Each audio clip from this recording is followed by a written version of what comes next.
We have another late installment here. Going to be covering chapters 13 and 14, which are something about a diary and something about fudge. That's all you're getting out of Indeed. me. These ones are surprisingly kind of content sparse, I felt. Like, not really, Really? because like the plot definitely did advance, but It I kicks felt into like maximum overdrive here. I felt like there was less to talk about though.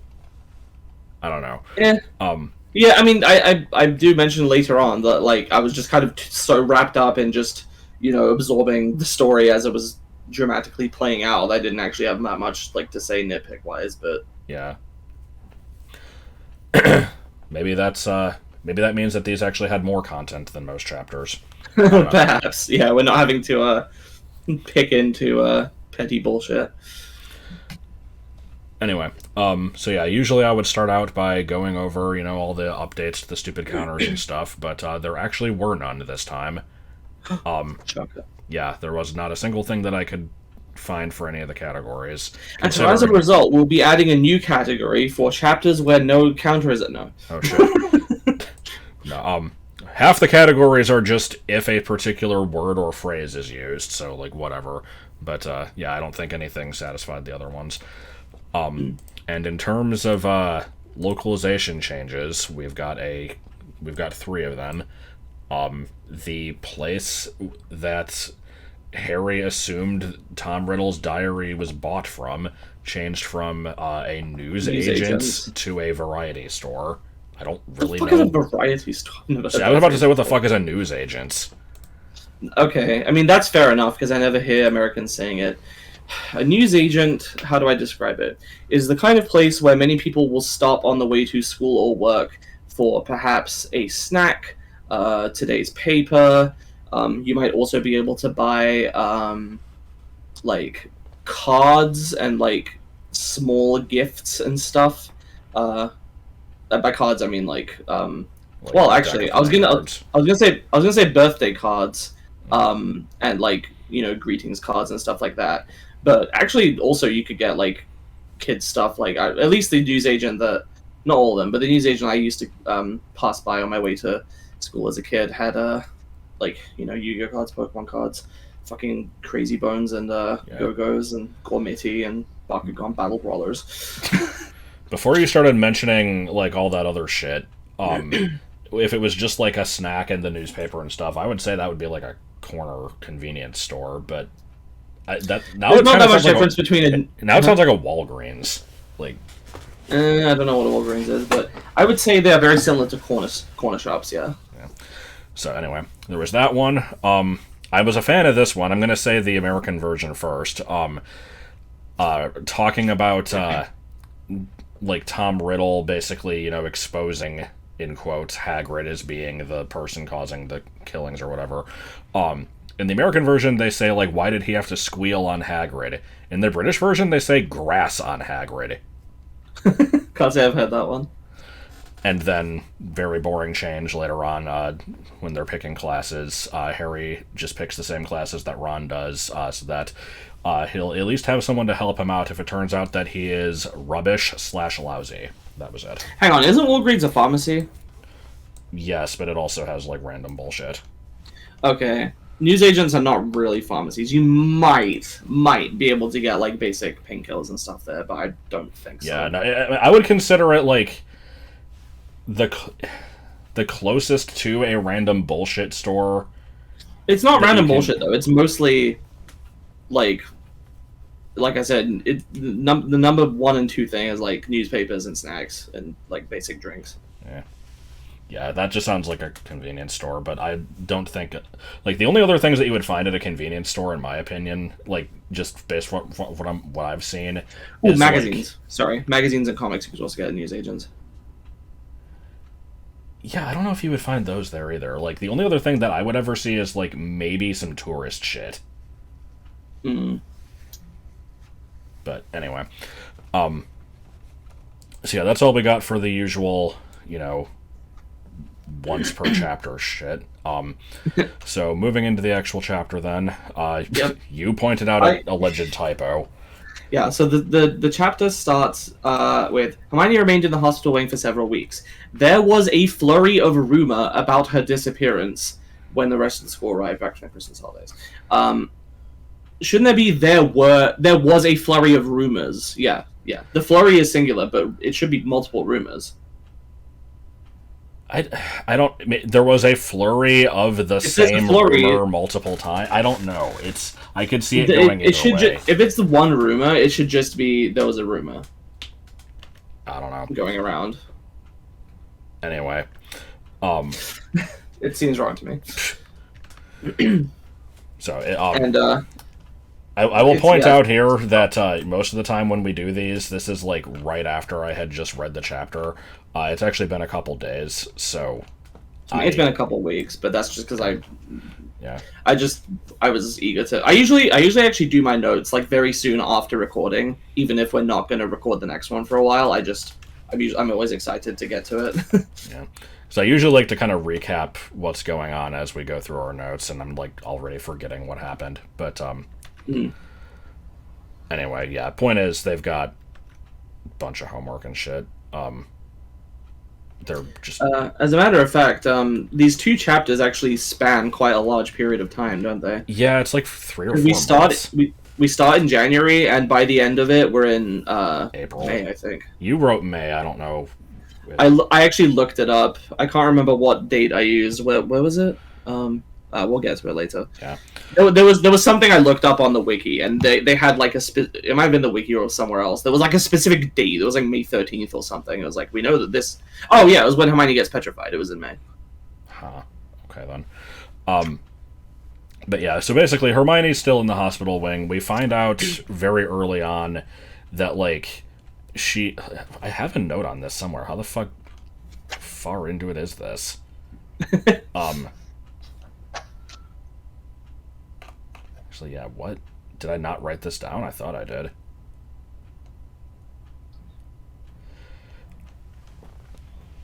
Wow, this beginning of this is... Yeah, here we go. Okay, yeah. Just...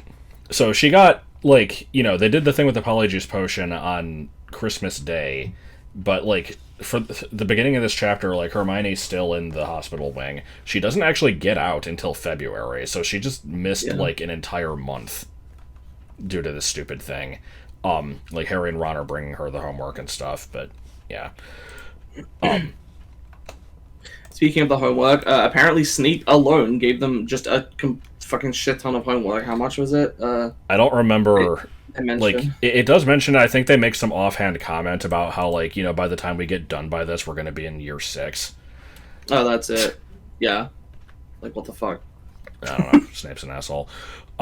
So, like, it's weird to me for one teacher to even be able to give a lot of homework. Maybe like one assignment that is big, but the fact they say a lot makes it sound like it's like fucking 5 different tasks or some shit they have to do, which just seems weird to me. We've already discussed the differences in like homework culture between where we live, but yeah, it's kind of weird.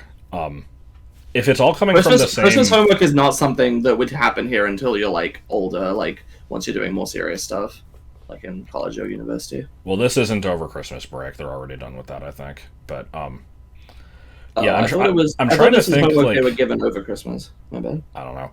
Either way, I'm trying to think like in terms of like how much homework could you get from one teacher or like from one class or whatever. Like I have had situations where it's like you have like a project that you are supposed to work on over the course of like a month, and like another one that is like a couple weeks, and then just like a daily assignment, and they just happen to all land on the same day. So like if you've not been working on them ahead of schedule, then it can be like a shit ton of it all at once. So it could be something like that. But there's also a part where it's like they go to visit Hermione and they're on the way back, and Ron says something like, I should have asked her like how much of this thing you were supposed to add to this potion, and I'm just like, don't you have the fucking potion book? Like, why would she know this information if you don't have access to it? Yeah, that is a bit weird. They could. I was wondering why they couldn't just check a textbook or something. So, anyways, there's a scene where they overhear Filch bitching that like the hallway is flooded again, and he's going to be up mopping it for ages. And so, like, they go over to the bathroom, and there's a sign on it that's just, like, out of order, which they just immediately disregard. So I have an image to insert for that. Pretty good. Then, yeah, so, yeah, the flooding was caused by Myrtle. Who's having a tantrum because somebody threw a book at her. Which they didn't even do.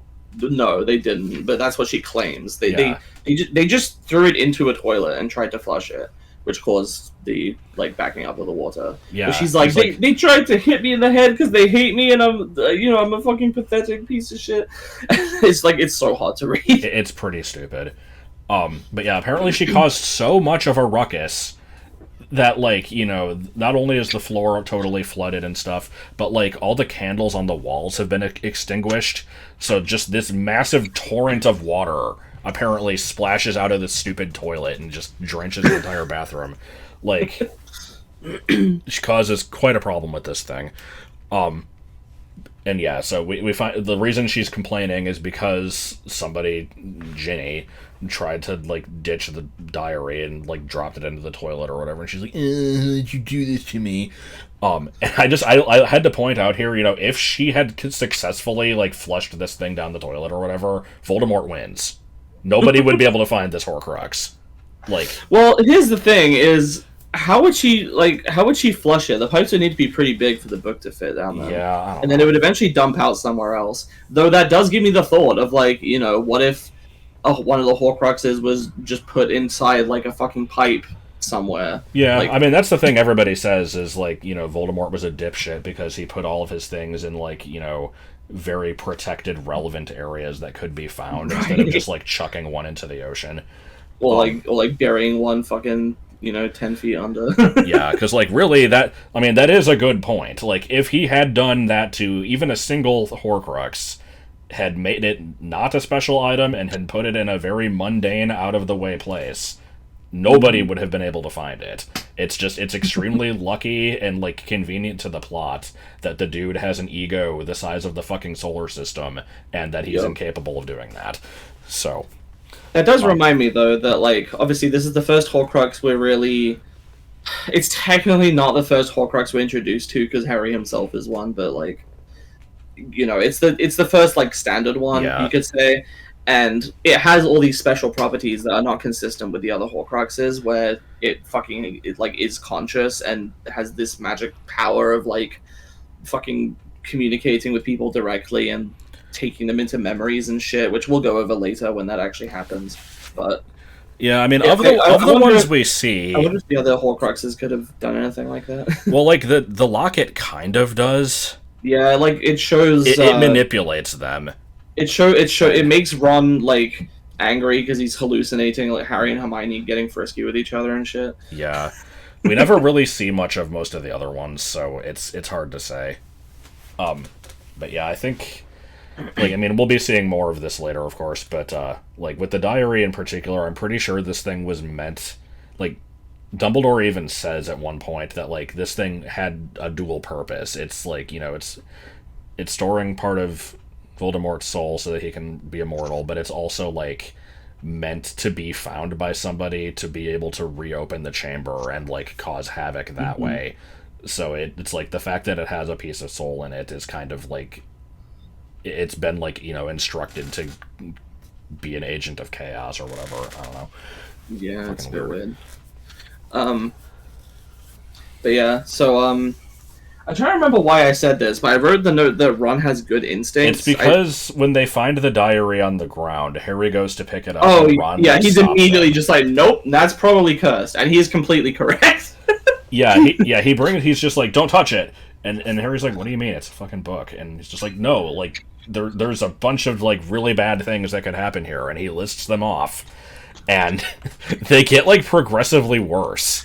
Yeah, worse and more ridiculous, including, do you want to say all of them, or just the one that I make a note about here? Okay, so no, they don't get progressively worse, but there's one that it straight up just burns your eyes out if you look at it. Then you have, everyone who read Sonnets of a Sorcerer spoken limericks for the rest of their lives. I'm like, for the rest of their life, I would kill myself. And some old witch in Bath. I like the location Bath. Had a book that could a book that you could never stop reading. You just have to wander around with your nose in it, doing everything one-handed. Do you know what? Bath was in Pokemon. Did you know that? I did not. It was the the town with the big fountain, like the ice town, basically in Sword and Shield, where like you fight either Melanie or Gordy. So yeah, basically we learn immediately, like, okay, things can be cursed. You shouldn't just grab them. And Harry's like, nah. YOLO. Yeah. Yeah, he just wrote, he's like, yeah, YOLO, am I right? YOLO, am I right? I'm just the fucking Caleb City video where he's like, he's like, oh, I need to go to the store to get milk, but I have this really bad feeling something terrible's gonna happen. I'ma still go. And then he's like, is that the one where he gets hit by a truck and then gets asked to join a guild? You want to join my guild? You look strong. Yeah, I love that. He's like, I really think I shouldn't go, and then he just looks straight into the camera, and he's just like, nah, I'm still gonna go. Well, but then he doesn't, right? Because then the truck hits him in his house anyway. Right. Good shit. So yeah, so they get the book. I have a stupid non-joke here of just like, if this thing actually was cursed, this is something that could potentially happen. I guess I'll put the clip in.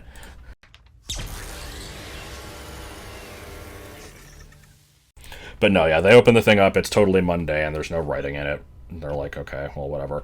And they see...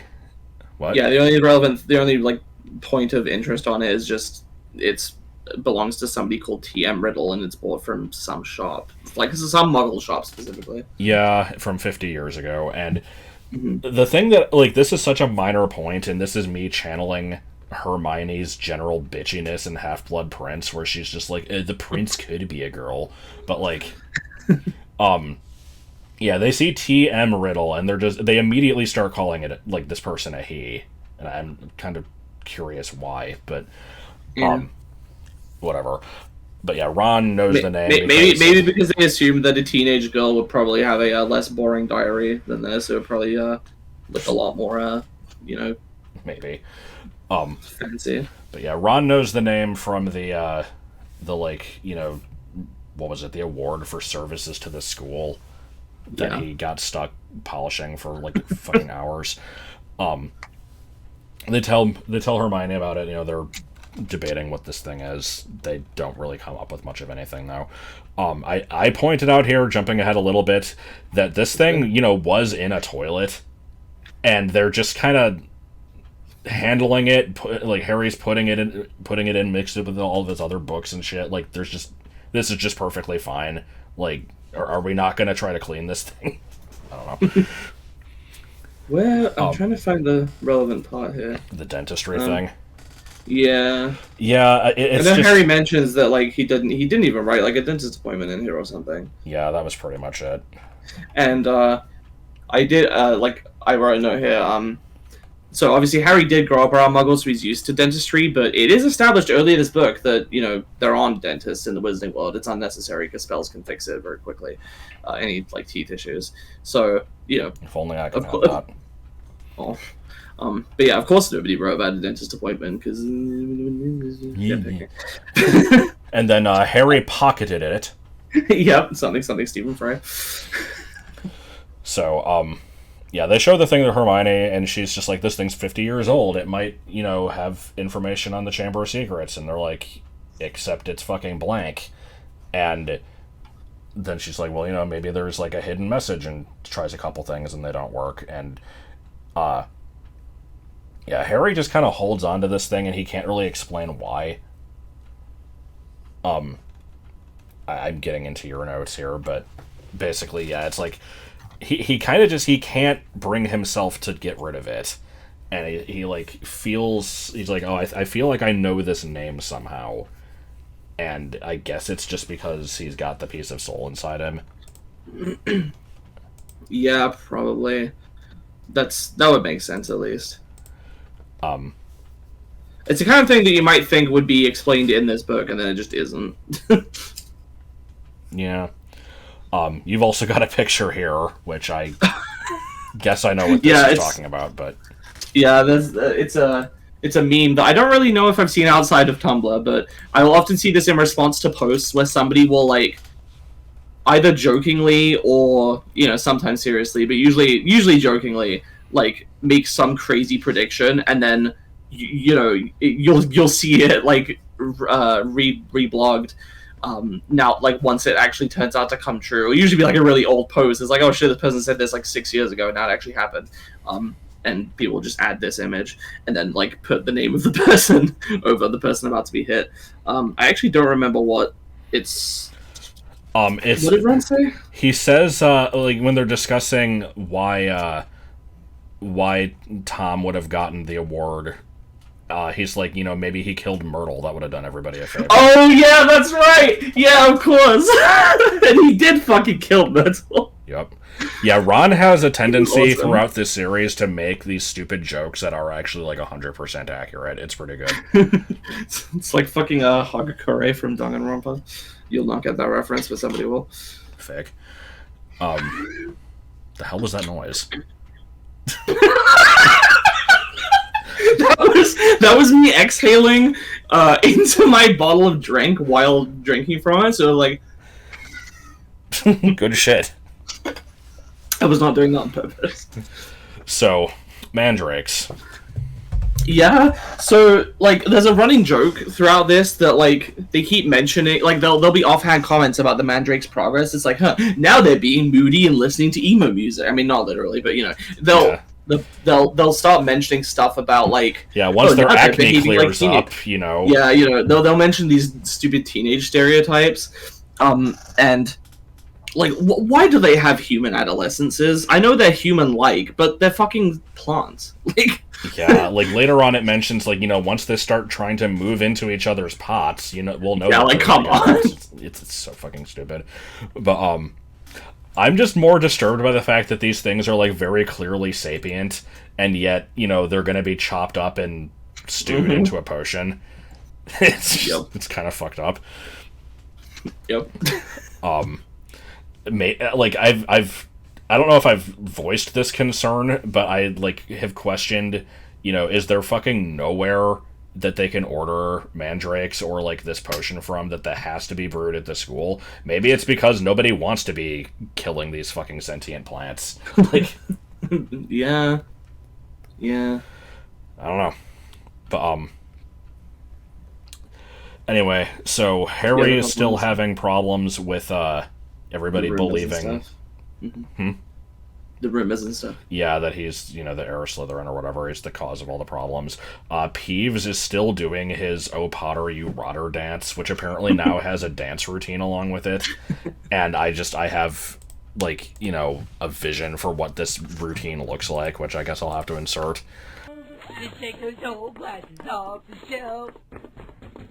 Then, I'm trying to... I think this is brought up under the context of, like, there hasn't been an attack in a while, and Lockhart is just like, yep, I must have scared them off, like, they're not, like, everything's safe with me around, but he still wants to, like, take everybody's mind off of it, so he throws this big fucking Valentine's Day bash. Oh, God. And, I just wrote down word of the day, lurid, because it was used twice in the span of, like, a single paragraph to describe, like, the shade of pink of Lockhart's robes, and also just, like, the colors in the Great Hall, because he just has, like, glitter and confetti fucking falling everywhere, and just all this stupid shit. Yeah. And he also hires a bunch of dwarfs, which, like, I don't think that's, like, an instance of, like, a fantasy race. I think it's literally just... I mean, maybe it is, but I don't think they usually mention much, right? Is this just supposed to be a bunch of little people? I think they are non-human, but like they don't seem to really have any powers other than just generally being kind of strong. Like, I don't know. It's one of those things that doesn't really pop up very often. Yeah, but they're a fucking menace. Like, what the hell? Yeah, so the dwarves are here. They've been sent to, like, send Valentines between people. Well, first of all, they're all dressed up as Cupids, and they're all like, it's like Fairly Odd Parents style, where like the actual Cupid in that show is, very flamboyant and like fits the role or whatever, but every once in a while you'll have shit like, the Tooth Fairy is like this gruff old man with like 5 o'clock shadow and shit. It's basically like that. It's like just these hairy like dwarf. I don't know what else you'd call them. Just like, they're just wearing like fucking togas and fake halos, and I imagine them with like Brooklyn accents. This is not what they look like, but I'm unable to not imagine them as the stupid save point fairy from the Shrek 2 PC game, which just looks like some Danny DeVito ass motherfucker in like a wife beater and a tutu. Got it. So basically, the Danny DeVito character from Hercules. Well, no, he seems like a satyr or some shit, right? Yeah, but still. But yeah, so these dwarves are going around like delivering Valentines and like musical messages and shit. And they tried to bring one to Harry, and he's like, "No, I'm good." And they're like, "No." Yeah, there's a scene that is actually pretty hilarious. I'm trying to see, is there anything else? Yeah. So like Harry's about to go to class, and one of them's just like, "Oh, Harry, I got this thing for you," and then Harry's just like, and he like tries to bolt, and I think it says like he didn't even get 2 steps before the dwarf fucking bounces on him. Basically, yeah, he like fucking body checks like a bunch of people behind him, and like tackles him to the ground or something, or like I think he like grabs his. First they do like a tug of war over the bag and like break the bag open, spill ink everywhere, and then Draco shows up and he's just like, what's going on? He's like, no! And he's like gathering all his shit. And then Percy shows up and he's like, no! And he tries to flee again. And the fucking guy, grabs his feet and Harry, crashes to the ground. And the dwarf, sits on his legs. He's like, alright, I got you where I need you now. Yeah, and it's because the Valentine needs to be fucking sung in person. Yeah. It's just... Nothing more romantic than sending your fucking, secret Ad-Marie a fucking ode to be delivered via Danny DeVito. Yes. But yeah, I love Harry's desperation to get away, and it just is not going well at all. It reminds me of the fucking, chase sequence in Heavy Rain if you don't do any of the quick time events, because you'll still progress, it doesn't matter, but it will just go horribly fucking wrong, and both participants will crash into everything. It's amazing. Good. If you haven't seen that video, I need to show you. I don't think I have.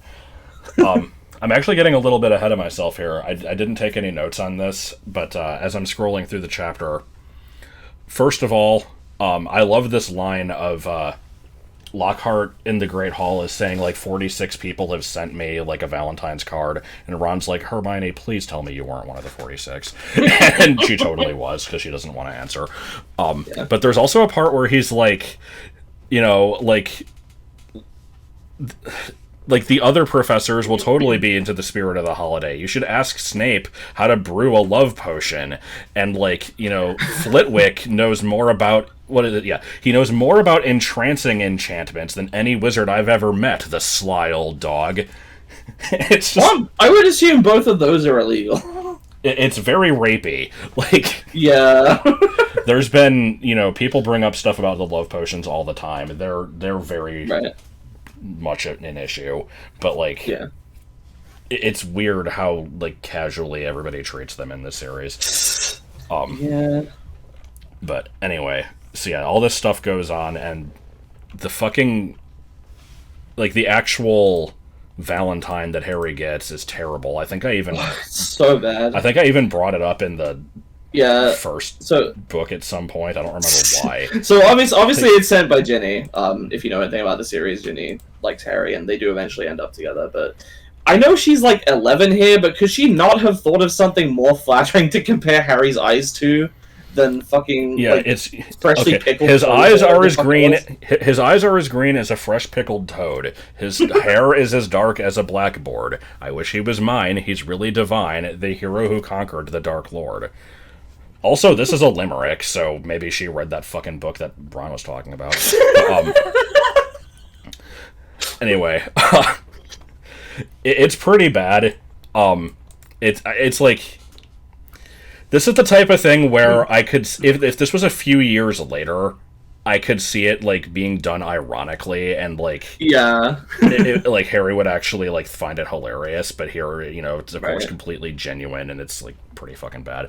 But Yeah. but yeah, the eyes as green as a fresh pickled toad line is pretty good. It just makes me think of there was a scene in Drake and Josh where I think I don't really remember because I never watched that show very often, but there was I think there was a part where Josh was trying to like woo some girl or something, and he says like, your eyes are like this is blue as like a crisp clean lake or something, and she's like, but my eyes aren't even blue, they're brown. And he's like, oh well, they're like a puddle of mud or something. Like, Good shit.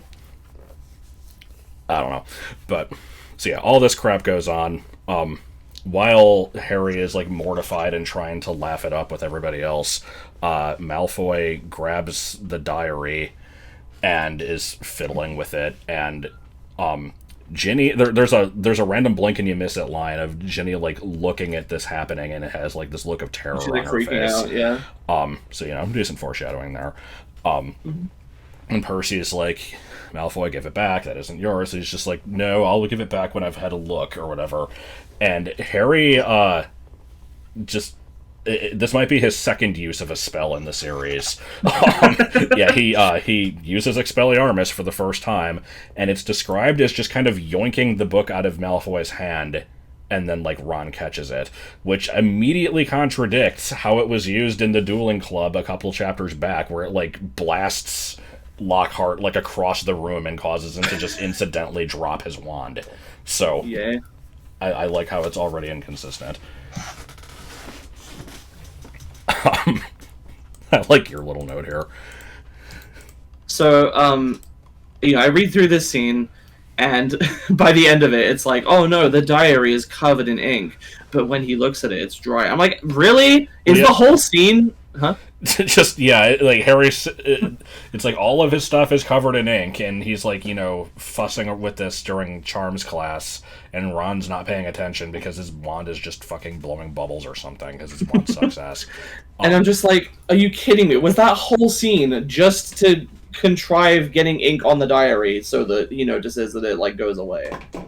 I feel like it fit a few other roles, but yeah, pretty much.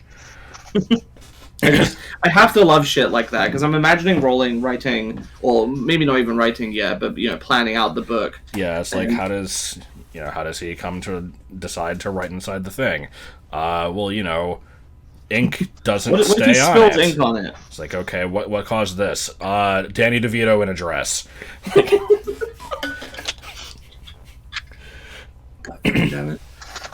So, yeah, after the class is done, they, like, it kind of fast forwards to the rest of the day, and everybody's still making fun of the stupid song that he had sent to him, so he, like, goes to bed early and tries writing in the diary, and so then, we get, like, major plot beats here. Yeah, because the diary starts talking back to him. Ooh, spooky. And Harry is, like, completely unfazed. It's kind of hilarious. Like, he's not at all alarmed. It just... Let me read the passage, because... I mean, I would say it's just because, he's used to the magical world, but it's very much in contrast to, like, beginning of Goblet of Fire movie Harry going inside the magical tent. I love magic. Like... yeah, kind of. But, so... okay, he drops a blot of ink onto it to test out the whole, like, ink absorption or whatever. It gets sucked into the page, and it says that he's excited, and he starts writing. So, okay, fair enough. He writes, "My name is Harry Potter." They vanish. And then, a response comes out, and it just says, like, Harry didn't... oozing back out of the page in his very own ink came words Harry had never written. "Hello, Harry Potter. My name is Tom Riddle. How did you come by my diary?" These words, too, faded away, but not before Harry had started to scribble back. Someone tried to flush it down a toilet. He waited eagerly for Riddle's reply. He's just like, yeah, I'm just talking to some guy now. Yeah, I love how... It's so good how he writes this Like, he gets the response like, "Hey, my name is Tom Riddle. How did you find my diary?" He's just like, "Oh, it was in a toilet." Like, it reminds me of like when I would randomly get random unsolicited messages on like AIM or something, and I would just immediately just like be like, "Oh, hey, how's it going? Okay, how's it going?" Like, like I do not know this person at all. Like, sometimes, they would just ask me out of nowhere, like, a very specific question, like, "Oh, what was this reference you made in this video?" And I'm like, "Oh, yeah, it's from this Homestar cartoon." Like, just don't give a shit at all. Like, amazing. Oh yeah, because you had your AIM public, right? And that commented. It wasn't public, but it was just picked up on a bus, so like people guessed it. A lot of times people would just message me and be like, "Hey, are you actually the real guy?" I'm like, "Yeah." Like, good. So they start talking, and Harry's like, "I've been trying to figure out the mystery of the Chamber of Secrets," and Tom's like, "Oh yeah, that was stuff with the Chamber of Secrets for me too. I actually caught the guy." And Harry's like, "Who was it?" And he's like, "I better show you." And then he gets sucked into the fucking book, like in the Page Master. Yeah, and I will point out, it's different than how it happens in the movie, because, like, in the movie, it's like, like, the whole room kind of, like, glows with this magical energy, and, like, there's wind, and the pages are turning, and then, like, the middle of the book shines and, like, opens up and envelops him. In the book, it flips to a particular date in June, and then it's, like, you could see, like, a window open up in it, and he, like, looks into the window, and then it's just suddenly, and he just like his consciousness is like pulled into us. Like, yeah, like but, up until this point, magic has been you point at a thing, and like some magic comes out, and a thing happens, and stuff moves around, and it grows, and it transforms, and the bricks move, and this is like beyond anything we've seen. Yeah, it's quite the step up. Fundamentally altering like reality, or like at least somebody's perception of reality, just taking them into a fucking memory. Like, it's not like this is, I would say it's comparable to the Flu Network, except this is inside a fucking book that is, like, talking to you, and it's just, like teleportation ain't got nothing. It's a random artifact that just has these powers, and the fact that we eventually learn out, what the fuck? Learn and find out at the same time. When we eventually learn that, like, this is a very special item that is, like, this is not common magic, like, it makes sense. But it does. It's not like this is the kind of thing that's not in... this is common for fiction, right? To have these wildly fantastical things where people are sucked into dream sequences and, like, memories and shit like that. So I'm not saying, like, whoa, this is so creative. It's not like that. It's just... This is definitely a step up from the usual kind of magic we see, and I think it's the most fantastical thing that's happened yet. So I just kind of have, like, I guess before we get into this particulars here, I'll just kind of recap what happens. I assume everybody knows the story, but everybody knows it. Like, Harry goes into this memory from 50 years ago, so like 1940, I guess. Yeah. It's the old headmaster, Professor Dippet, is talking to Tom Riddle. They basically are saying, like, a student has died. I know you wanted to, like, try to stay at the school over the summer, but you can't because, like, even in normal situations we couldn't really do that, but especially now that, like, there's this dangerous thing around. And then Tom is like, well, what if, the killer was found? And he's like, well, do you know something? He's like, no. And then he leaves and runs into Dumbledore, who doesn't really do anything. He's just kind of there. He's just kind of there to show that Dumbledore was around at the time, I guess, for Harry to see. Let me actually, I'll double check if he says anything interesting, but he does that, and then Tom goes into the dungeons and kind of, like, hides for a while until Hagrid walks by with a box, and he, like, opens up a door and is talking to the creature inside it, which we eventually learn is Aragog. He's like, you need to get into the box, we gotta get you out of here, because, like, people are starting to get suspicious. Tom confronts him, fully knowing, of course, that this is not the monster, but, he needs a scapegoat. And so this giant spider runs by, and then the memory ends, and Harry's like, well, shit. Like, that's pretty much it. So, like... Before that, Tom sort of gives a similar... Not a summary, but he, like... Yeah, so before all of this, like... Sets it up. I wanted to I wanted to recap everything because there's a few parts of this that I want to address because they seem a little weird to me. Yeah. So first of all, in the message that is sent through the diary before Harry goes into the memory, he says, I caught the person who'd opened the chamber, and he was expelled. But the headmaster, Professor Dippet, ashamed that such a thing had happened at Hogwarts, forbade me to tell the truth. A story was given out that the girl had died in a freak accident. They gave me a nice, shiny, engraved trophy for my trouble and warned me to keep my mouth shut. So, like, obviously, Tom is lying. Like, that's just not at all what happened. So, like, this is his version of the story. But also, like, I'm curious what the other people involved thought about this, because, like, they're apparently giving him this trophy and being like, we don't want what actually happened to, like, we don't want the word to get out. But what did they think happened? Because, like, Yeah. Dumbledore at least never thought that Hagrid was guilty, Right. but he couldn't really prove it. So it's like, I'm just kind of curious, like, what... I assume there have to be other teachers that are like that know what a fucking acromantula is and know that it's not capable of petrifying people. Well, that's which the thing, actually, to be though, fair, is is questionable if any petrifications happen. Yeah, which I also address. So yeah, there's kind of just a few little holes here, and it really probably just is. There's probably no answer. It's probably just, not perfect writing, which is fine. But first of all, I want to question why this memory starts out in Dippet's office before Tom even gets there.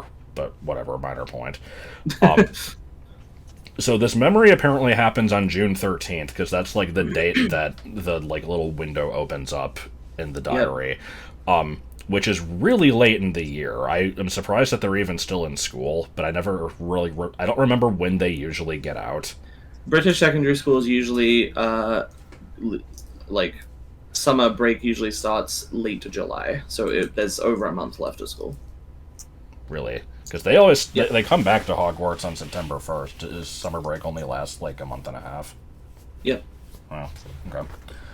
I'm used to it being, like, almost 3. That's right. You guys get a really long summer break, but really short other breaks throughout the year. Okay. Right. I'm used to basically, like, I would say that June 13th would be, like, pretty close to the last day of the year. Like, it could go either way. You might get out a little earlier, or you might get out, like, right around then. July is like, the entire month of July you're off, like, without question. And then August, I think you're usually off until, like, the last week-ish. I don't know. It kind of varies a little bit, but British secondary school is split up into 6 terms. September to, like, early September to late October, and then you get a week off. Mid-November to mid-December, then you get a week off. Well, sorry, then you get 2 weeks off. Well, the terms are always 6 weeks. I'll just say that much. So, okay. Yeah, basically it's a 6-week term, 1 week break. 6-week term, 2-week break. Repeat, except the 2-week break is in Easter, and then the final 2 terms are sort of May-ish, 6 weeks, 1 week off, 6 weeks, summer break, which is a month and a half. Okay. Yeah, I would say in my experience, every once in a while you'll get a random holiday off, and sometimes they'll combine it with something else to get, like, a 4-day weekend if you're lucky.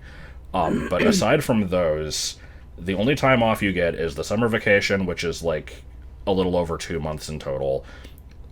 You get, like, winter break or Christmas break or whatever, which is usually, like, maybe a week and a half. It's like it kind of depends probably on, like, what day of the weeks like what days these fall on, but, like, it's usually a couple days before Christmas until, like, January 3rd or something. So it's like it encompasses New Year's, but, like, just barely.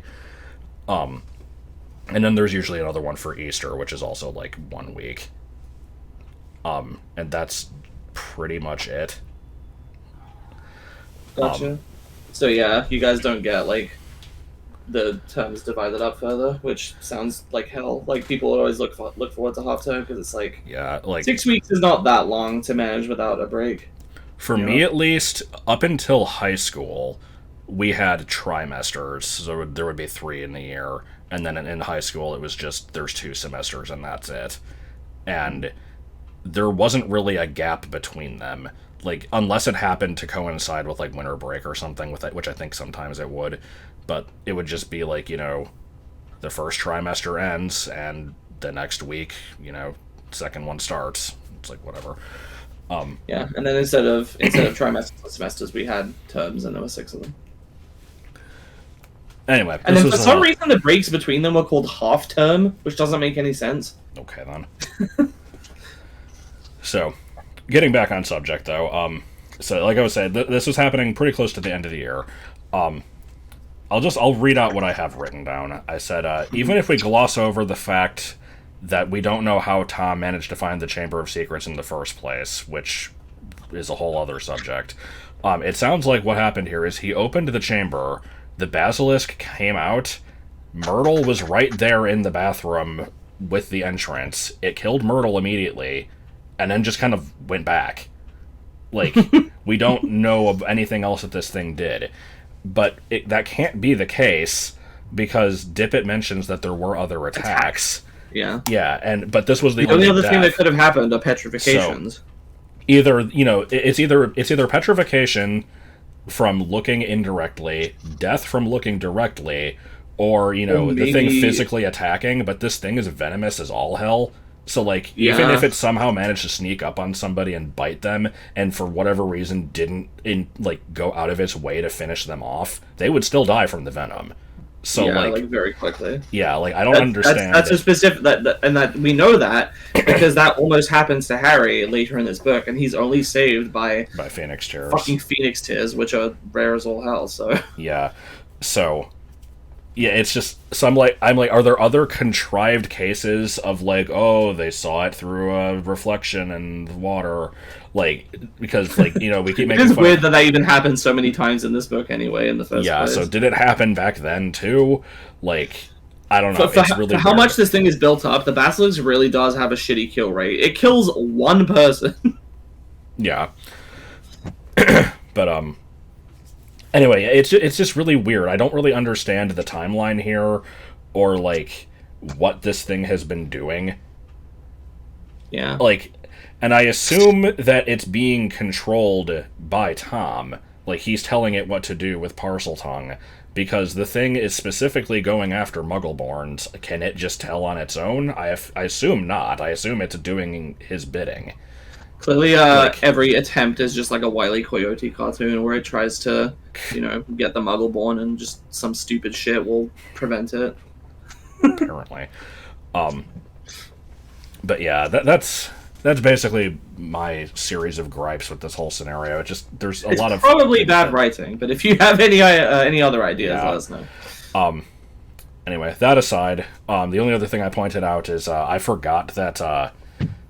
I forgot that Aragog was, as big as he was at this point. I thought he was just kind of, a relatively large spider inside a box that, Hagrid was, keeping in the cupboard or something. I forgot that he was, big enough to fucking run people over.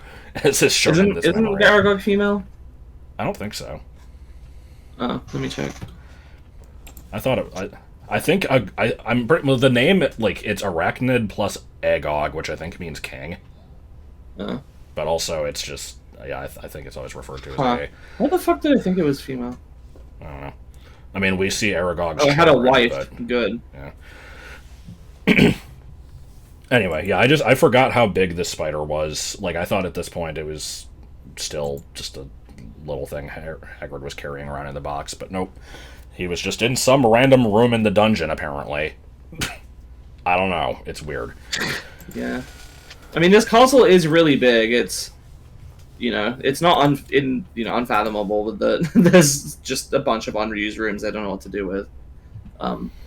Also, I found it, and no. Dumbledore in the past does not say anything of note. He's like, what are you doing wandering around? And he's like, I was seeing Professor Dippet. He's like, well, better go to bed. Best not run the corridors. That's it. So it's just he's there. Yeah.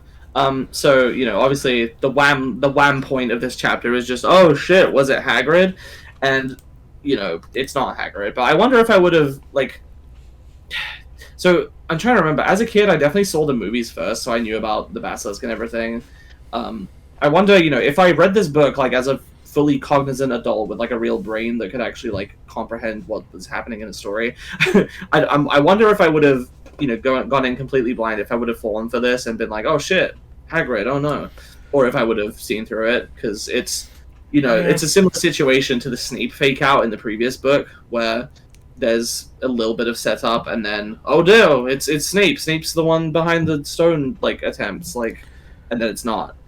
Yeah, so I wonder it's if hard to say because like my experience with these was just kind of not really paying attention to them as the teacher read them out, and then like eventually reading them for myself later, and I don't remember what I thought at the time. I can't remember a point where I ever thought that Hagrid was guilty, but I don't know. Rereading it and paying attention to all the details and stuff, all these like things showing lines of spiders running away and shit, then does kind of line up with the fact that we find out here, like I don't think they describe it as a spider, but they say like the monster ran past. It has, let's see, a vast, low-slung, hairy body and a tangle of black legs, a gleam of many eyes, and razor-sharp pincers. It's like, yeah, this thing's a spider. So, I don't know. It's whatever. But, yeah. Anyway, that's where we end that chapter. I'm surprised we talked as long as we did about it. So it leads immediately into the next one, which this one just kind of feels like a string of random events. Kind of, yeah. So it starts with like, oh shit, was it Hagrid? And yeah, they're discussing. They're just discussing like could he have actually like, is this true? Was he the one who did it? And Harry's like, they all basically decide like he does have a reputation for getting way too friendly with monsters and underestimating them. But they don't think he wanted to hurt anyone. Yeah, he definitely wouldn't have killed anyone on purpose.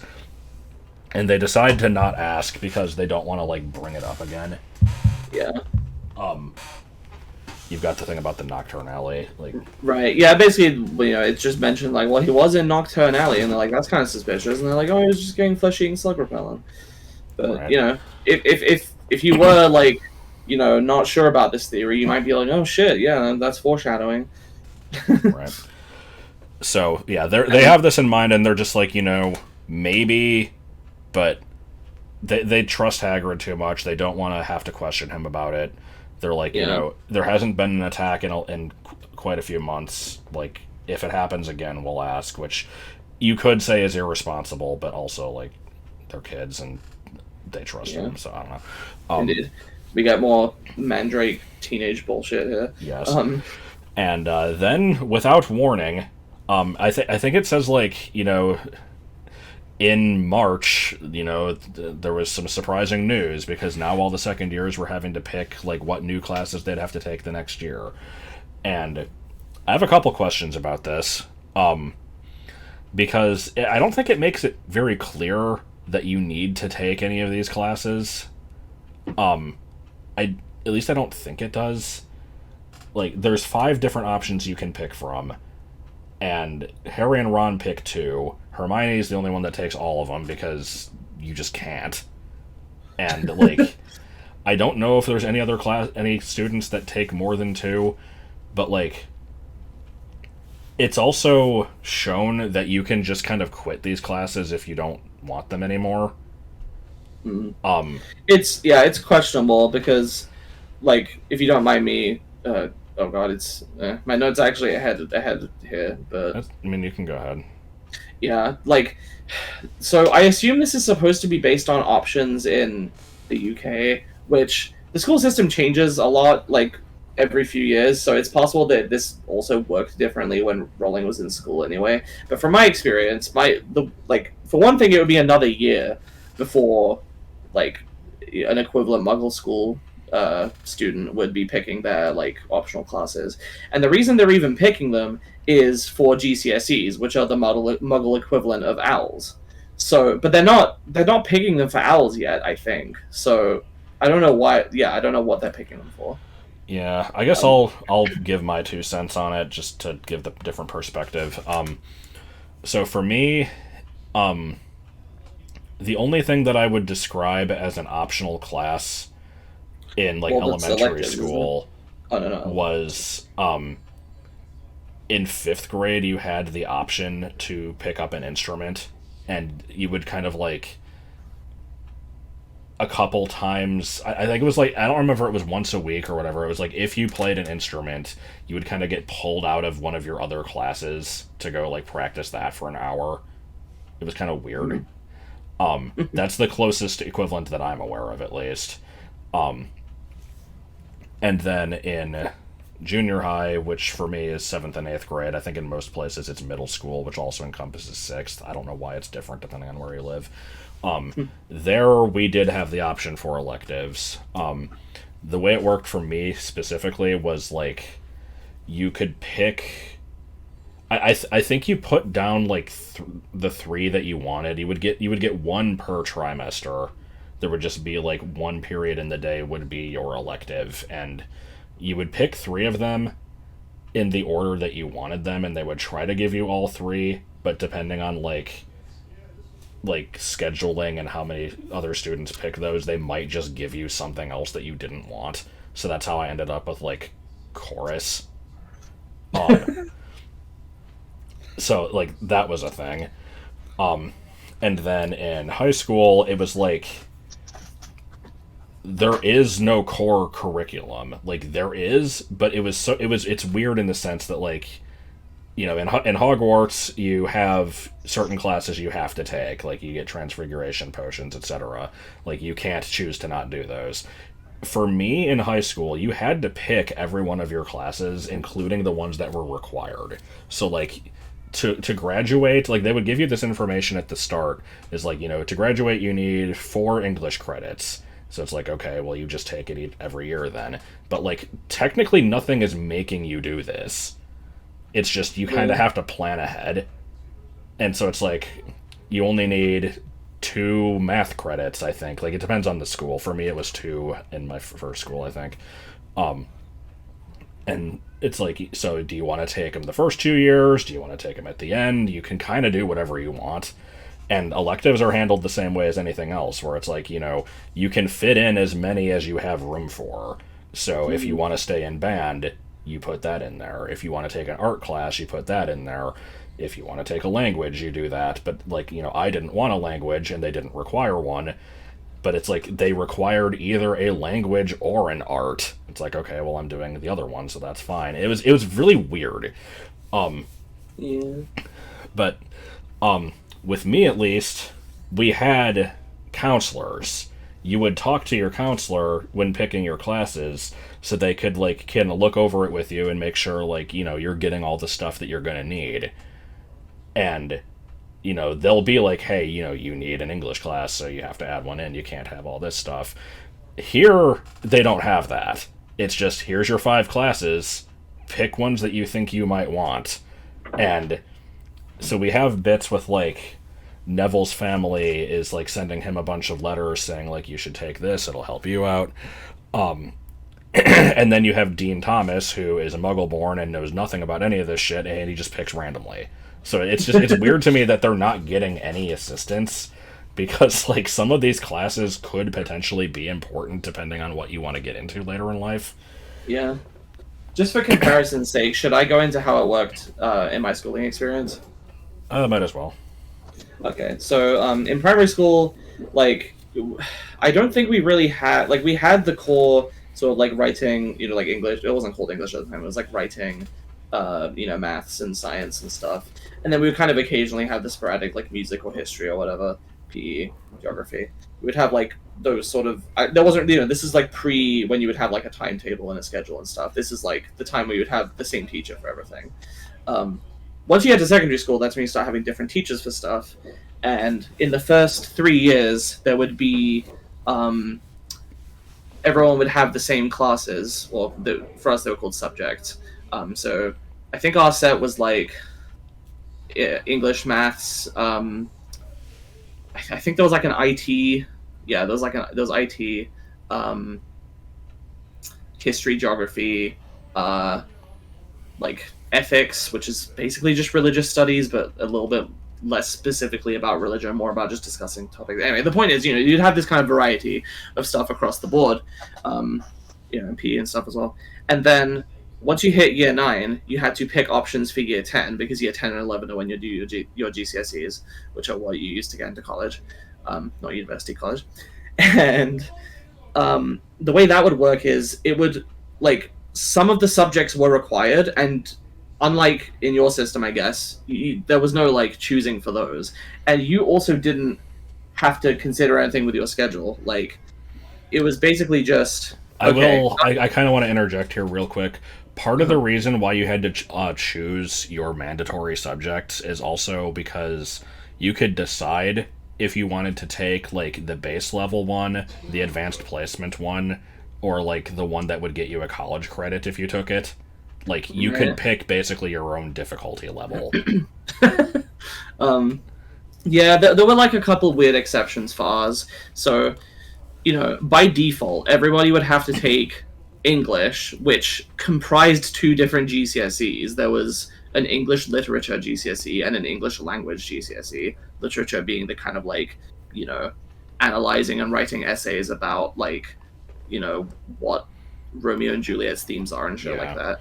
For me, English just kind of encompassed the, like, grammatical / writing part and the literary analysis into just one class. It would usually kind of shift halfway through the year. Whereas the grammar and creative writing and that kind of thing was for English language was the GCSE. But everyone had to take both of those. Again, just the way my school did it. It's possible this varied and has changed since. I just realized I muted myself in the fucking Discord call, but not in OBS, so they're gonna get a nice loud cough there. That's okay, you can edit it out. Oh wait, no you can't. I can try. But yeah, you can make me re-record that audio if you want. No, whatever. Okay.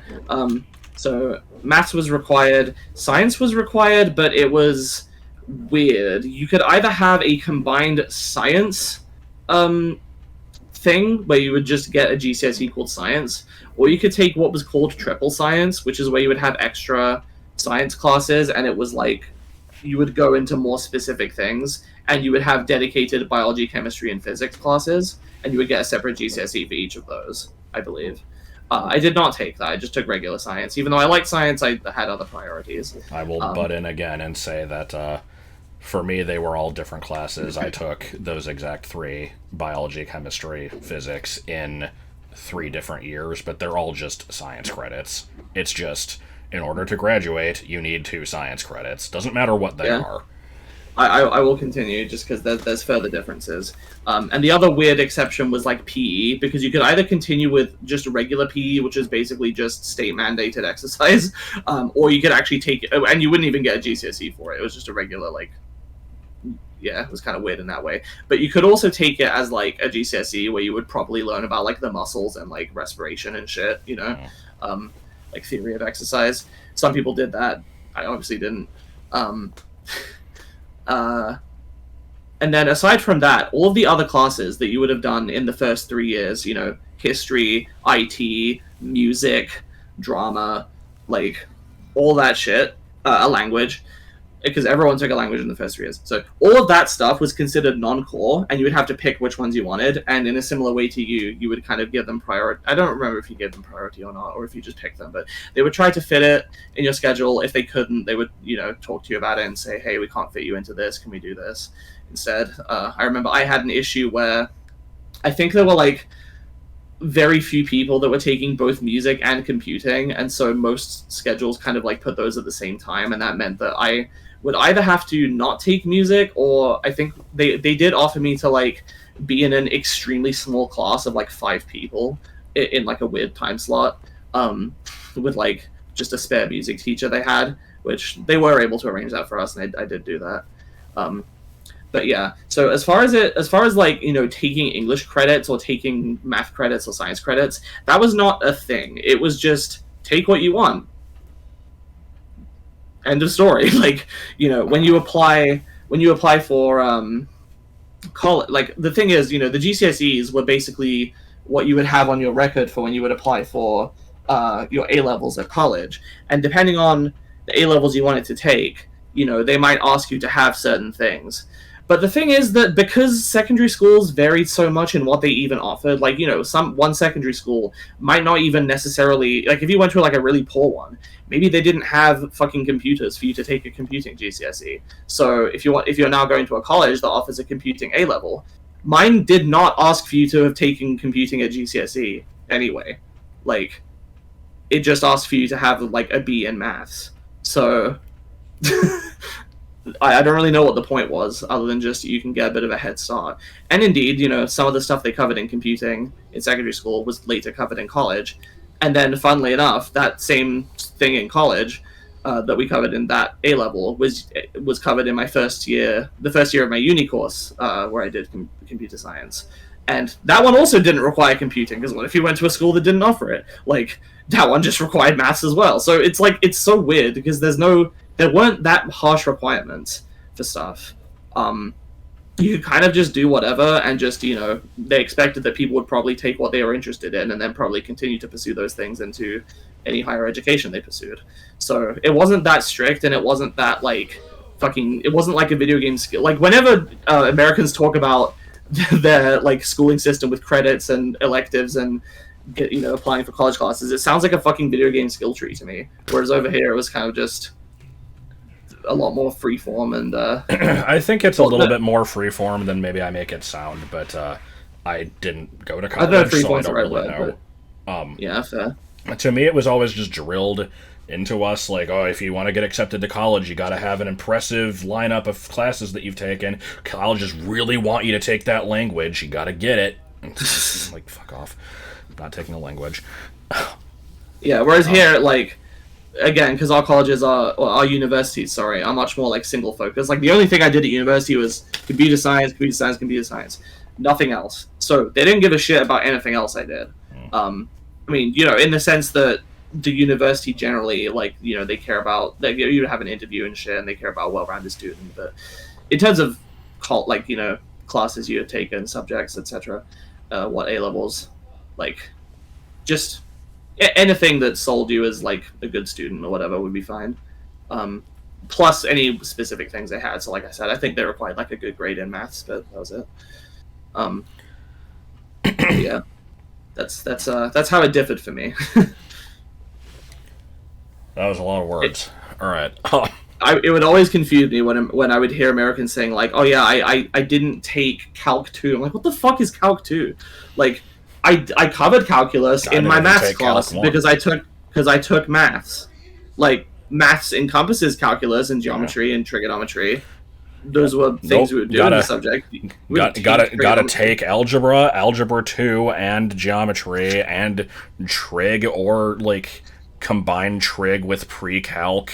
Like, it was fucking weird. Yeah, like, I was like, why the fuck do you have to pick all that? Just pick, like, if you're interested in maths, surely you'll just pick maths, and then you'll get that stuff. Gotta pick the specific things. Anyway, moving on. So, yeah, that was a lot of shit. Last couple things on that subject. You mentioned about Percy. Right. So Harry gets a bit of a moment here because Harry doesn't know who to turn to. So he actually asks Percy. He's like, "Hey, what would you recommend? You kind of know me, and you're an older student." And Percy, actually has kind of a nice moment where he gives some genuine advice here, and it's nice to have a moment like that with him, because he basically, like, we've been complaining about him all book. He only gets it's only downhill from here. Yeah, like, he just becomes more and more of a douchebag. So yeah, it's like I said. There's 5 classes you can pick from. It's the ones that we only ever really see are divination and care of magical creatures. Muggle studies is, like, that one at least makes sense, like, because most wizards are fucking oblivious to the world around them, so it makes it, like, it's still weird to me how little the older generations seem to know about how Muggles live. It's just fucking weird. But anyway, so that class makes sense. Then we have arithmancy, which is never fucking explained. I have no idea what this class is supposed to be. I always assumed it was supposed to... Well, I don't know about always assumed, but my current understanding, based on perhaps things I've read, I'm not sure, I think it's supposed to be that shit like in the Da Vinci Code where they're like, if you take every third letter in the Bible and fucking add them together and subtract the fucking like the coordinates of every fucking temple in the southern hemisphere, and you and then convert those into the Cyrillic alphabet, you'll get the word for fucking like whatever it is. I can't think of a funny answer, but I always figured it was that kind of shit.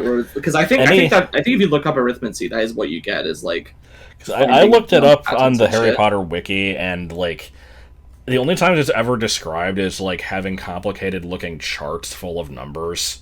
So yeah, it's weird, especially since like there's no other math class that you take in Hogwarts. So the only like you're probably going into this school with like a very base amount of arithmetic that you can do that you were just homeschooled and like nothing else.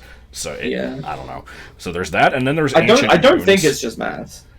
It's definitely not. There is some sort of magical component to it. If we want to go into strict etymology here, the arith part obviously refers to arithmetic, right, which is numbers and shit. But the mency or mancy, like when people say pyromancy and they mean like shooting fire and stuff, technically mancy means like divination by. So the original use of the term pyromancy was divination by fire, where people would look into like candle fire and try to divine the future. So it could be trying to, draw numbers. Like, I mean, they already have a divination class is the problem, so I don't know where the overlap would be, but... Plus, Hermione hates divination because of how imprecise it is, but she actually really likes arithmancy, so... It's questionable. It's very... from what I can tell, it's very just down-to-earth and, like, precise. Yeah, this is something, like, this is another one for the fucking list of questions to ask J.K. Rowling about the about the series. I mean, she doesn't know because she's bad at math. Like, probably. But, so yeah, there's some math shit. So the only other class then is Ancient Runes, which is pretty much what it sounds like. It's basically the foreign language option, except it's like nobody fucking uses this, so it's only for like archaeology type shit. Yeah. I think it's described as like you need to take this to be like a curse breaker at Gringotts or something. I don't know. There's like only 3 wizard jobs you can get anyway. So those are all the classes. Like I said, Harry only picks what he does because it's what Ron picks. Ron probably picks those either because they sound the least boring or maybe his family talked him into it. I don't know. There's a mention, Percy says that like Muggle studies is considered a soft option, and that phrase stood out to me because I remember in Half-Blood Prince when Neville is signing up for classes, he mentions, he's like, oh, my grandma says that charms is a soft option, I shouldn't take it. It's a weird phrase to me, I don't know why. Like, I mean... I get what it means, but it's just... I was gonna say, I assume it's the same as like an easy A or something. Yeah. But, so finally moving on from fucking classes. Yep. Harry at some point returns to his room, and the place is torn up. Somebody was in there, like, tore up from the floor up. Someone was rifling through all his shit, and the only thing stolen is the diary.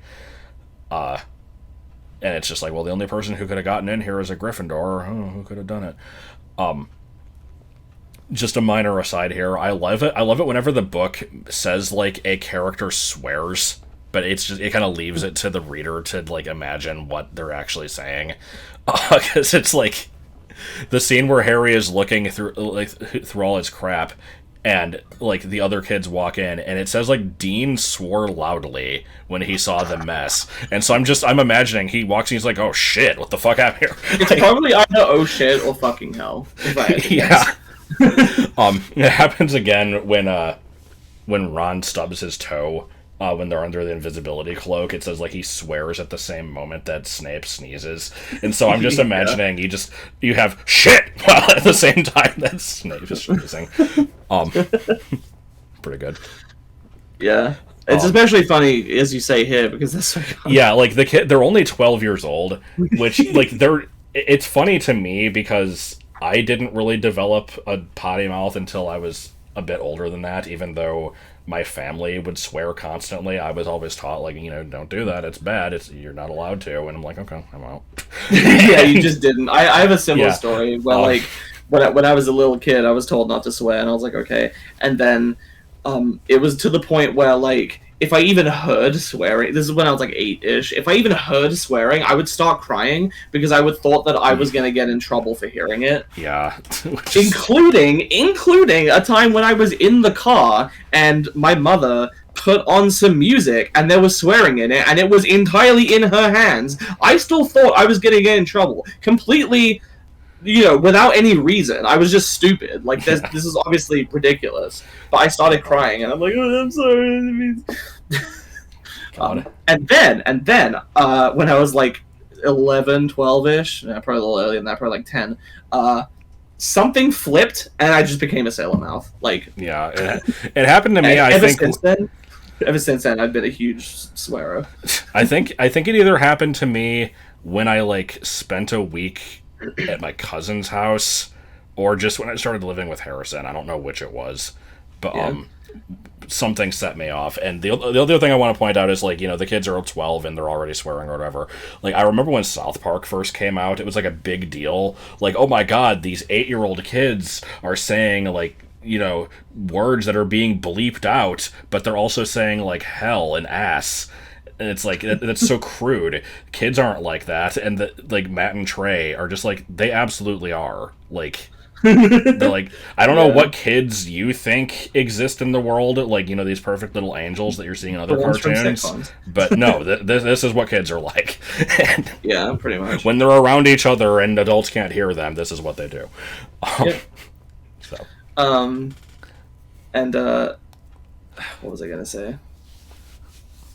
Oh, just I think it was because my sister swore a lot because my mom didn't swear that much, and I didn't really interact with my dad all that much. But yeah, my sister swore a lot, so I think I got it from her. Like I said, my mom and grandma would swear constantly, but I was just kind of told, like, don't do what we do. And I was like, okay, that's fine. It so doesn't matter. I don't know why people care. Yeah. So, I don't know, like I said, this chapter is just kind of a sequence of things that happen.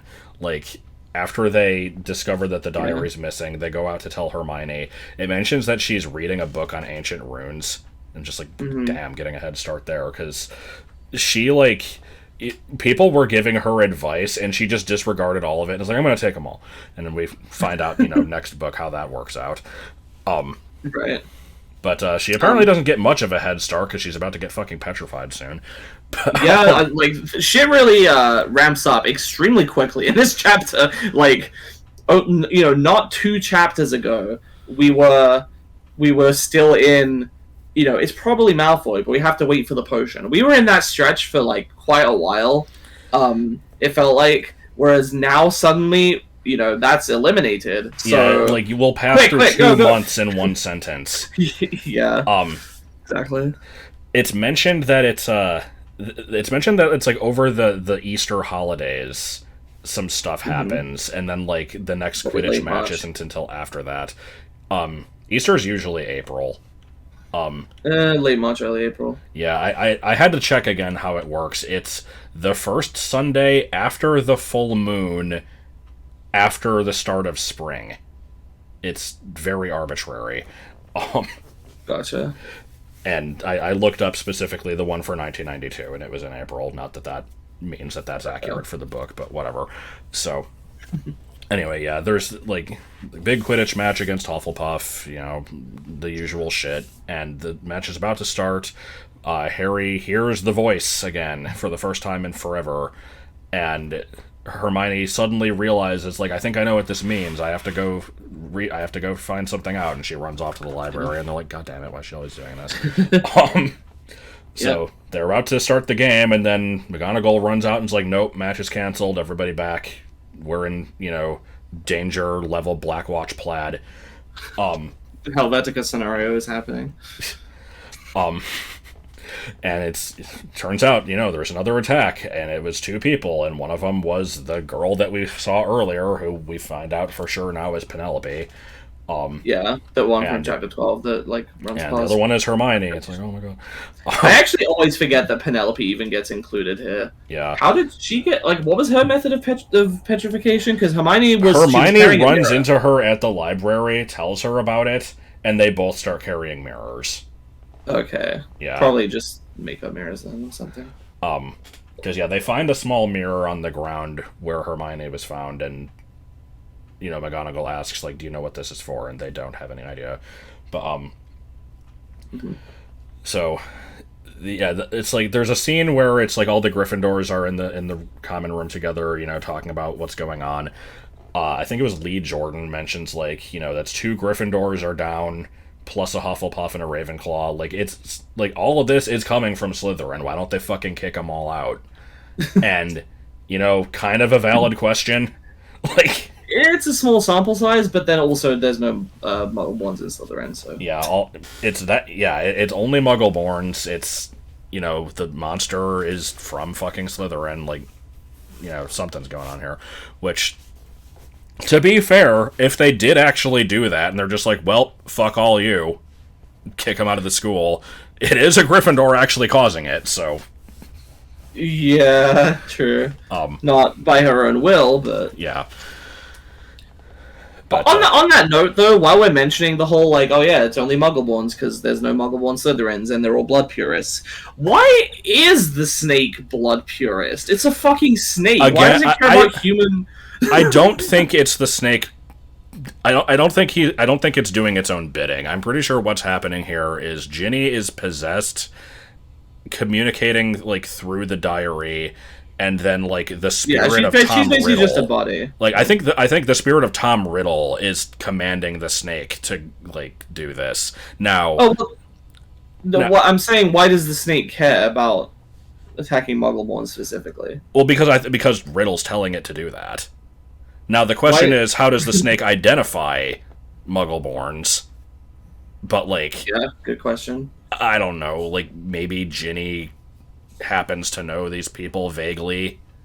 And mostly in Harry's year, though. Right? Yeah, I don't really know. Whatever. It is a little questionable. I guess I just question the relationship between the heir of Slytherin and the Basilisk in the first place. Like, well, I think the basilisk only does what it's told, and it has to be in Parseltongue. And the only ones that can tell it what to do are Harry, who doesn't, and probably. Yeah, but I assume it wouldn't just listen to anybody, right? Like Harry, if Harry spoke in Parseltongue, it wouldn't listen to him just because it can understand. Probably not. So it just comes down to it's only doing what Tom Riddle tells him to, either in but person. Why does it listen to Tom Riddle? Because it somehow recognizes that he's the descendant of Salazar Slytherin. I don't know. Because he definitely is. Yeah, I know that. But yeah. But like you would think that the snake would care at least somewhat about, like, if it's going out of its way to be fucking blood purist, like, why isn't the snake just like, no, I'm hungry, I'll eat whoever. Like, well, clearly this thing doesn't need food because it survived for centuries. Yeah, like it's just there to be a menace. Like, as much as I like this book and I like the story with the basilisk and the mystery and the suspense and shit, like, there are kind of a lot of holes here. Yeah. Yeah. So, yeah, I kind of said this earlier, but I just said that Hermione spent like over a month in the hospital wing from when she was temporarily a furry, and now, like, it's been maybe 2 months, and she's immediately petrified again. Yeah. Well, no, she got petrified in May, like I said. I looked it up, so... Yeah, apparently the month of April passed with nothing happening, because it mentions that they had the Easter holidays, and then this Quidditch match happens, I guess, in May, according to what you looked at. I don't know. Yeah, let me look it up again. When does Hermione get petrified? Why was the first suggestion, when does Hermione die? She's still alive. Which reminds me, Man, what the fuck? What the fuck is this shit? Because now the first thing. Okay, I'm getting a Quora response that says the first or second Saturday of March, which is absolutely wrong because it's after Easter. And then I'm finding a different thing on the HP Lexicon website that says it was May 8th, 1993. Okay, yeah. I don't know. Anyway, shit, I don't know where he gets this info from. I just wanted to point out, because this was posted on Reddit, canonically in 2022, Hermione is the Minister of Magic, and so we, like, what was the thing that happened? Like, you know more about it than I do, like the recent thing with the Muggle Prime Minister stepping down after, like, a few months. Like, what was it? Like, it was 6 weeks, but yeah. Yeah, so because we know the Minister of Magic has to, like, present themselves to the Muggle one and, you know, let them know of the existence of the magical world and stuff. So it's just somebody wrote this thing. Since 2017, we've had one, 2, 3, 4 different prime ministers in the past like 5 years, and granted, I think 2 of those Hermione would not have had to meet with, or maybe 3 of them. I think she would have met with, but yeah. Just very quick succession here. Yeah, somebody just made a post about how, like, you know, she had to meet with the previous one, and then like 6 weeks pass, and it's like, well, gotta go do it again. It's like, oh, for fuck's sake. And also, if we're going by this stupid canon here, we have Liz Truss walking around knowing about the magical world despite only being prime minister for 6 weeks. At that point, do we employ memory charms? Very possibly. I don't know. Given how many random families of, like, Muggle-born wizards exist that just happen to know of magic because of that, like, it's not that much of a secret, apparently. Yeah. Like the fucking Dursleys know. I mean, we've mentioned this, but there's no fucking way the internet wouldn't have blown this shit wide open, like, 20 years ago. Well, remember, the wizards have something that's way better than the internet, so... It's canon that the internet sucks ass in this universe. Oh my god.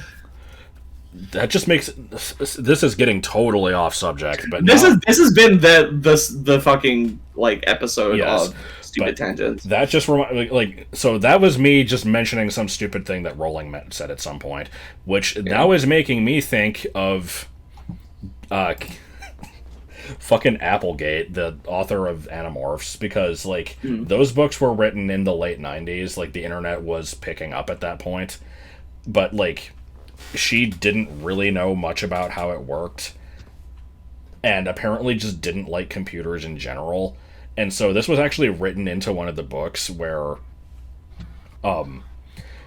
Axe, who is a very, like, he's an alien from a very, like, you know, scientifically advanced race, mentioned that it's really strange that humans invented books before the computer because of how much more convenient books are for finding information. And that it was a step back to switch to computers. Because apparently this was the author's belief. Huh. Like, it's a little weird. God. Anyway, what the fuck were we talking about? Yeah, so I guess I'll just mention this in my notes, you know, right after the bit with Lee Jordan saying, like, why don't they just kick out all the Slytherins? I just wrote hashtag not all Slytherins, and then the response to this of someone on Reddit saying, yes, all Slytherins do better. And the act of me writing that actually made me angry. Like, I fucking hate when people do that shit. Ugh, people are so obnoxious sometimes. So, anyway, so now that there's been another attack and Hermione's, you know, out of commission, Harry and Ron are like, okay, we need to figure some shit out. We need to go talk to Hagrid because he's our best lead. So they bust out the invisibility cloak, which actually needs a reintroduction here because it hasn't been used all book. Yeah, it's surprising, but I guess they haven't had a need for it. They'd be disappointing. Not only Fred and George, but also the Marauders, because, you know, they're spending fucking every night getting out to mischief. But, so yeah, they head out, and the school is apparently crawling with teachers and prefects and stuff. Quick aside, I also want to mention that there is a random line from George where he says, like, you know, Percy is upset over what happened to Penelope Clearwater because she was a prefect, and he thought that, like, they were immune to this. And of course, it's because she was his girlfriend, but George doesn't know that. So apparently, like, we've got this unknown monster on the loose petrifying people. We've got the teachers out, but we've also got the prefects out. So just these random students, they're I assume they're probably paired with the teachers, though. Maybe. But yeah, they're all patrolling the school. And Harry and Ron have to sneak past them, and you have this stupid thing here. Yeah, this was mentioned earlier where Ron stubs his toe and swears, and like Snape almost catches them, but he happens to sneeze at the same time. Is this not what you're mentioning? Yeah, just Stupid Coincidence magazine. Yeah, as I said, this is Stupid Coincidence magazine, May 1993 edition. This is the only reason I know the petrification happened in May, is because I looked it up for this joke in my notes. So they get out of the school. They go and find Hagrid. And Hagrid's having a mental breakdown. And I had to make a note here. I think this happens every year. In the first year, it's because he's upset that he has to get rid of Norbert. Or really just the whole issue with Norbert in general, where he's having to, like, deal with this thing that's destroying his life. In this year, book, it's his... In this book, it's this whole thing that's happening here, which is a pretty, justifiable. The next year, it's because Malfoy gets punched by a bird and then tries to sue it. And then Hagrid is upset. Get the death penalty to it. Yeah, and so, Hagrid's upset over this. In the fourth book, it's because Rita Skeeter writes a fucking article about him being half-giant. In the fifth book, it's the whole shit with Umbridge trying to get him fired and also Grop. In the sixth book, it's because Aragog dies and he's the only one who gives a shit. Well, don't the Death Eaters also fucking try to burn... Like, they do burn down his HUD, don't they? That happens in Order of the Phoenix, but, Oh, was it? Okay. Yeah. I thought that was the scene where fucking... They're taking their astronomy owls. Oh, actually, no, you are right, yeah, when the flight of the when they prince. come through the mansion cabinet. That's right, yeah. We don't see Hagrid having a nervous breakdown there, though. There he's just, kicking ass. In the seventh book, we don't really see much of Hagrid in general, because they're not at the school. But yeah, point is, the dude has issues every single year. And it's like, I think there's a part where, like, it's very frequent where the book will, like, insert a hand-drawn note from Hagrid with, like, tear stains smudging some of the letters. It's like, for fuck's sake, dude. Like, every year. But, here, he's freaking out because he knows that shit's about to go down, and it does, because as soon as Harry and Ron get there, they immediately have to hide in the corner and, very conveniently overhear this important exposition. So yeah, a lot of stuff gets discussed here. Just one second. Shit gets real very quickly. Like, we go from, this. I'm trying to remember where we were at the start of this chapter. They're picking their subjects and they're like, oh yeah, school, yeah. Oh, things going pretty good, and hopefully nobody else gets petrified. Someone gets petrified, Quidditch is cancelled, everyone goes home. Like, everyone goes to their dorms. Everyone's gonna have to go home. Fucking. Getting ahead of myself here, but Hagrid is gonna have to be taken as a fucking scapegoat and sent to fucking wizard prison with the Dementors. Dumbledore's getting sacked because Lucius is a piece of shit. Like, the fucking ministry is involved. Yeah, basically, fucking everything happens at once. So, just to recap, they're hiding in the corner while Dumbledore and Cornelius Fudge come in, and we have a moment here, which, again, extremely pointless things that this reminds me of, but in the commentary of the Futurama episode Spanish Fry, we were getting into some obscure shit here.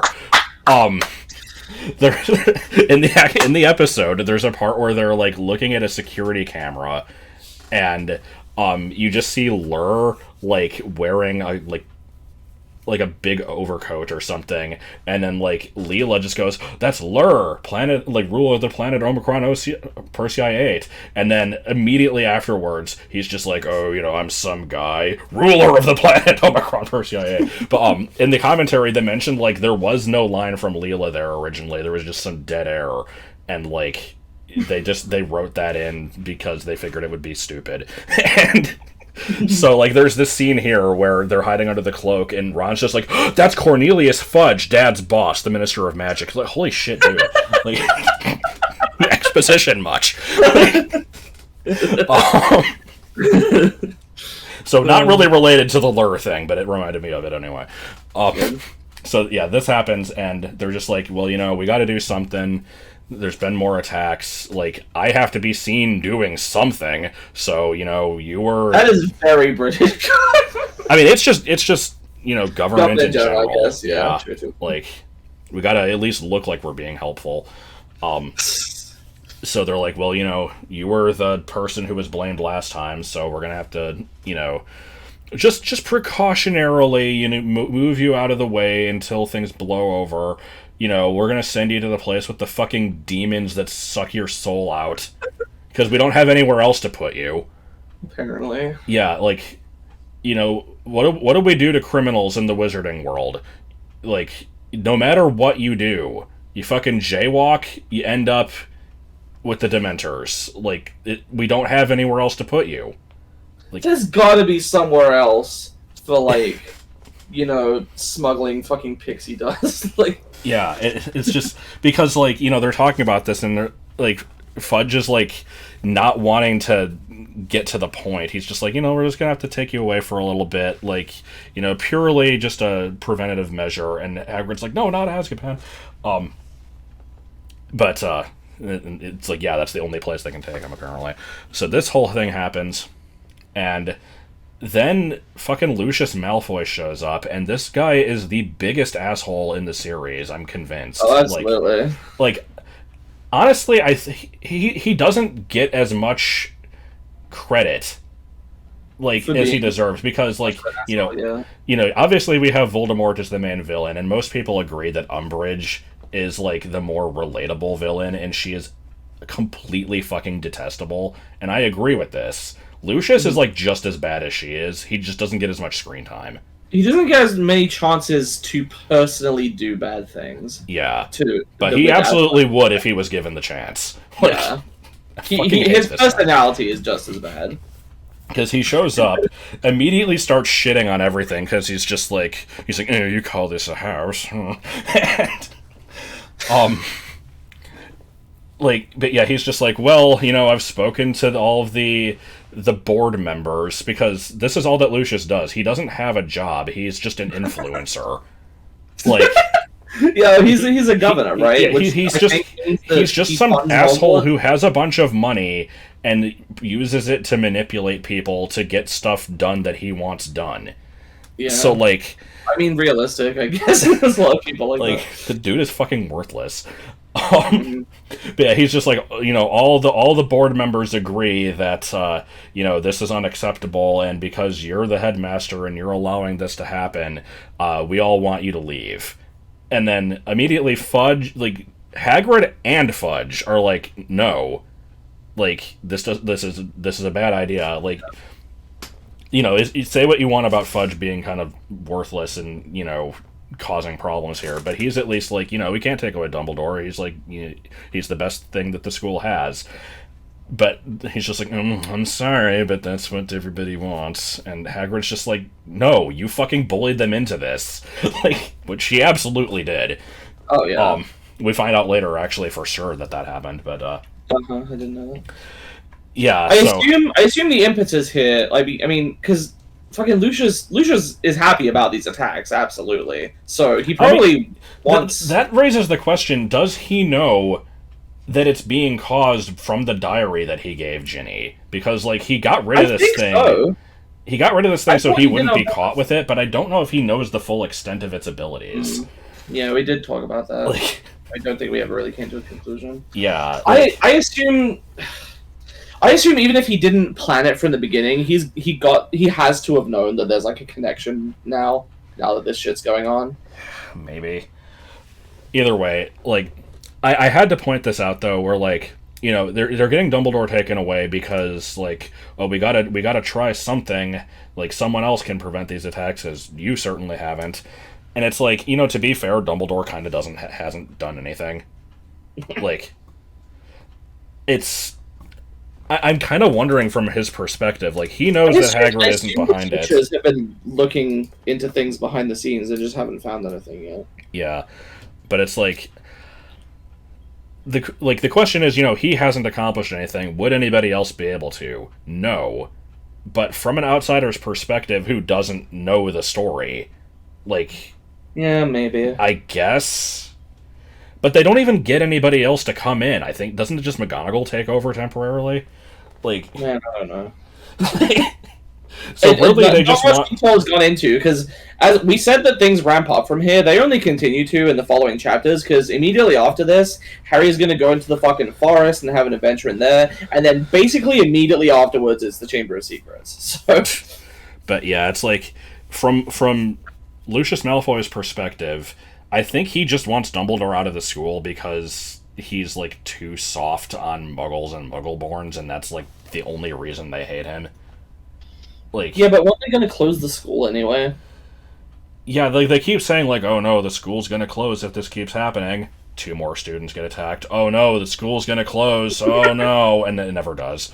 It's like, honestly, yeah, but like when Hermione gets petrified, I thought that they were rounding everyone up to basically be like, you guys are going home in like a couple days.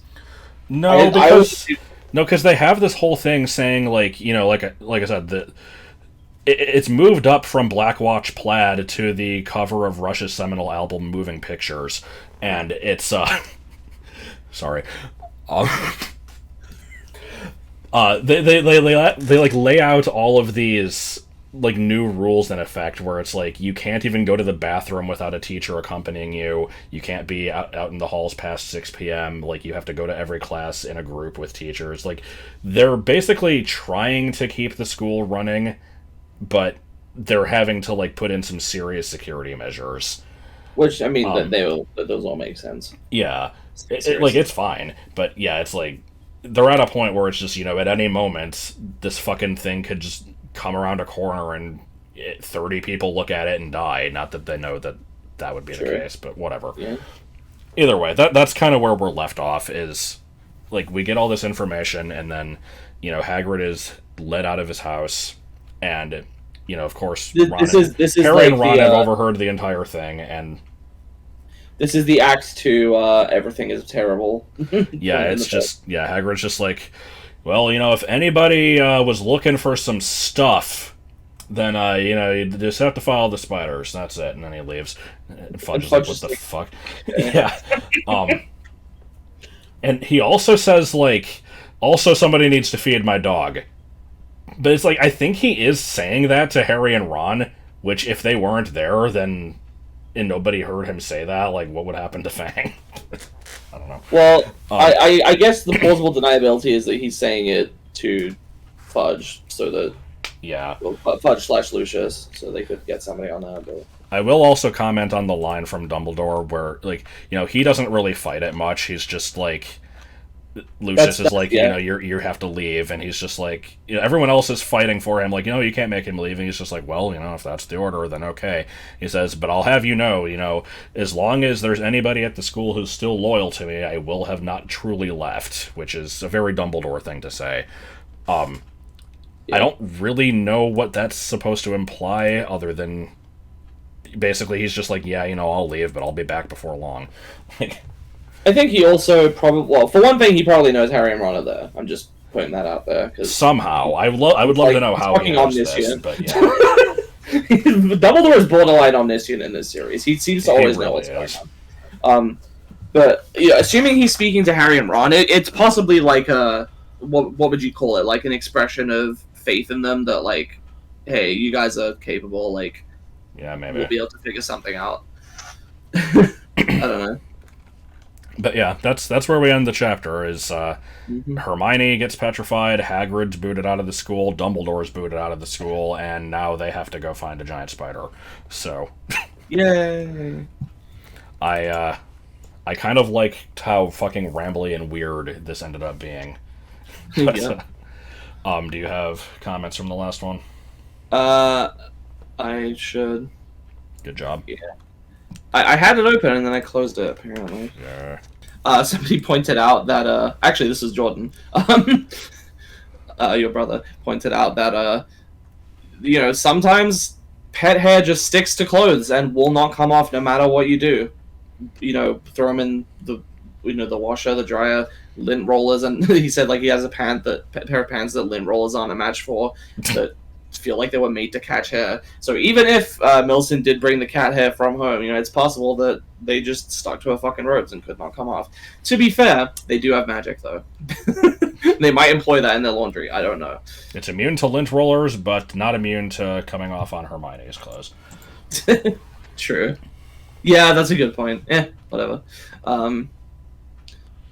So somebody said they feel like the one thing that you would want is a sweater with a big H on it, which, yeah, that does sound like something you would get for the meme. But yes. So yeah, we like, I think last time we talked about like what petrification even is. I suggested maybe it's like my whole theory with like a light and like the energy carried by it, like bouncing off of stuff or going through other mediums or whatever. Somebody here suggested it might work similarly to the dead lights used by Pennywise in It, which is like a weird thing that he can apparently toggle on and off and like just fries people's brains with like I guess a cognito hazard or something, and wizards just call it petrification because they don't know what it is. It could be something that like shuts your brain, like it's entirely mental, I guess, but lots of different things it could be. Fun that we get to speculate, I suppose. Oh, and this is not really something I need to respond to, but somebody mentioned that I have apparently told my story about like my toothpick in my stupid puzzle box before, somewhere, and I do apologize if we end up like repeating any stories, but that's just gonna be the nature of these things. Yeah. So. Yeah, it's like I feel like I've heard the story of you hearing the music in the car with swearing in it probably like 5 times, but I don't remember in what context. So yeah, it's fine. Yeah. It's always going to be somebody's first time hearing it, and if it's relevant and it's not something that's been told like completely to death, then we'll probably mention it. Yeah. Anyway, once again, thank you for your patience between episodes here. Nobody's really complained, but so yeah. Next time we'll be heading into the Forbidden Forest with the chapter Aragog, and then possibly the one after that. I don't remember how long. Probably the one after that. I think we're doing pairs from here. This one just is the Chamber of Secrets. Indeed. I honestly feel like we should do these separately, even if they're short. They're notable enough on their own. If you want, we could. Yeah. We'll see. Thanks for watching. Big. Bye.